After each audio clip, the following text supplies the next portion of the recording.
Testing your scheduling rules in Gazelle is really easy to do. Anytime I'm going to make a change to my scheduling rules, I'm going to also run a couple of simple tests just to make sure the change I made had the desired effect. Now, in order to set up a test, you want to log into Gazelle and open your calendar. Now, you're going to need to toggle between your self-scheduler and your calendar a little bit. So what I'm going to do is I'm going to open up and kick out my self-scheduler in its own tab. Now, if you have a large monitor, it's actually easier to put these tabs side by side. You can also toggle like this, or if you're on a Mac, it's actually easier to simply open up some workspaces, and it allows you to easily toggle between them. Now, once you have the calendar and the self-scheduler set up for your test, let's actually talk about service areas and how they work. And I think it'll be helpful to visualize a few service areas because each service area has its own shape and its own challenges. In Gazelle, a service area is simply an address with a radius. Now, it's really easy to think of this as the crow flies as a perfect circle. And what we're going to do is we're going to pick some test addresses to work with in the north, south, east, and west. But the reality is you can travel faster and further on an interstate than you can on back roads. And you can travel further in the middle of the day than you can during rush hour.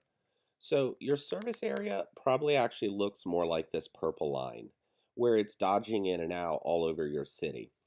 So when we grab our test addresses, I'm going to actually grab something not on the edge, but just inside the edge, like right here, maybe right here, something here, and something here. And I'm also going to grab a test address outside my service area so I can see what happens when somebody across the city or outside my city tries to book an appointment. And lastly, if you live in an area with a lot of natural boundaries like Miami, Florida, you're probably only going to grab a test address up here and down here. Really, when you automate any system, you're working with exceptions. 80% of the time, everything's going to work just fine. So you're really trying to focus on the 20% of the time that there's going to be a problem. For instance, what happens if somebody right on the edge of my service area books an appointment? Are they going to be considered out of the area or in the area? And that's what we're really looking for. So let's talk about your calendar and how to set up the test. What I'm going to do first is I'm going to write down whatever addresses I'm working with, and I'm going to go book an appointment inside my calendar. And for the sake of this demo account, I've actually set up a couple of tester addresses. That way, anytime I change it in the future, I can quickly go back and just run those addresses. I found that that is easier to just keep these as inactive clients somewhere. So let's go with this guy. Now he has multiple pianos, so I'm just going to add a piano and add a service. And at first, I'm going to isolate this just to one technician. If you have multiple technicians, focus on one technician at a time.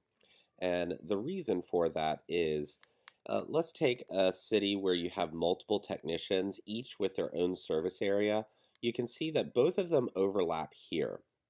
So when I grab my test addresses, I'm actually going to have them per technician.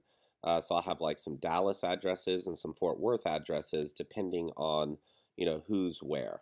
And I'm also going to have some extra addresses in the overlapping area. So let's go back to our calendar, and I've now got a piano, a service, and a technician.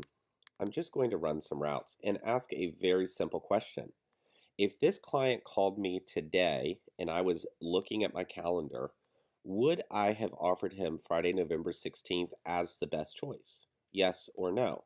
If yes, great. Your scheduling rules are probably honed in pretty well. And I want to see 80% of the time you answering that question with a yes. I would prefer 90, but that's hard to get sometimes.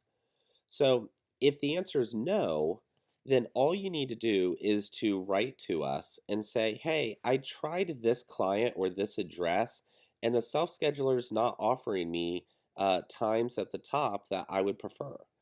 And we can help you diagnose what's going on. Now, I'm going to do this for each address and each technician that I have. Then I'm going to take that same address. Let's go back and I'm just going to copy this address and I'm going to pass it through my self-scheduler. So I'm going to go online and the self-scheduler is going to offer you the best of the best appointments. And we're going to just ignore the piano information. I'm going to grab the same service I selected before and run the same test with just one technician and the same parameters. And then I'm going to look at the smart routes and ask essentially the same question because customers don't see 100% of what you have available, they just see your best. And so I'm just going to ask, if this guy called today, would I have offered him this date as the best option and this date as the second best option? And when I'm offering or testing the out of service area folks, right, I just want to know what the messaging is that they're going to receive and whether or not that address should be considered out of my service area. So, for instance, if you take this and you grab an address that happens to be on the edge and you would actually consider that inside your service area, but Gazelle considers it outside the service area, then you simply need to expand your service area radius so that it is including a little bit more. And what we found is usually changes in 5-minute increments make all the difference in the world. So we're not talking about huge changes here. Now I'm going to run a couple of tests with the same address in the calendar and then in the self-scheduler. And once I get to the point that I can say, yes, I agree with 80 to 90% of the offerings, then I'm going to say my addresses and my scheduling rules are all honed in really nicely. Lastly, if you have multiple technicians, you want to run these tests for both each technician individually as well as a group. So if I was running against a group, I would just throw an address into there and I would make sure that I was selecting any technician. And what I want to make sure of is any overlapping areas. I would be picking addresses inside this overlapping area right here. And I would simply run any technician and I'm going to ask the same question. Would I have picked Tim over Fred on those days? Does that make sense? And again, I'm looking for 80 to 90% acceptance rate. If you have any questions, you can always write in and ask us. The best way to get us to be able to help you is to give us an address or a client. Tell us what date Gazelle offered and what date you would have preferred to see. And we can go in and examine those dates and offer some suggestions to help hone your scheduling rules. Thank you for using Gazelle, and we hope you have fun with these smart routes. They're a lot of fun when you get them set up.